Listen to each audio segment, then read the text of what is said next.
Belaukdami Arūno sužinojom, kad Vladas su Aisvydu jau nebevažiuoja, dingo trauka, kopose, viskas.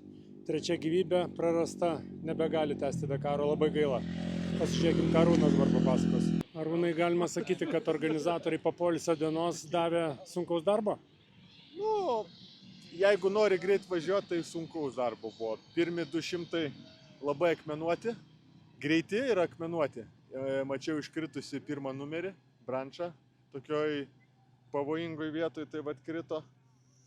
O antra dalis varginanti, nes smėlis, greitas, besikeičiantis į sunkes minkštas kopas. Reikalavo tikrai daug jėgų, labai rankos ir pirštai pavargo. Bet šiaip pats visas kitas gerai. Grandinės apsaugos nėra? Na, kaip visada, kas antrą dieną jos nėra.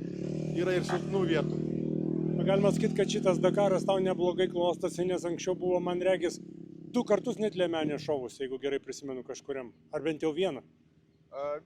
Šį Dakarą vieną kartą iššoviau, vieną kartą ir kritau. O tai čia kol kas vidų neblogai.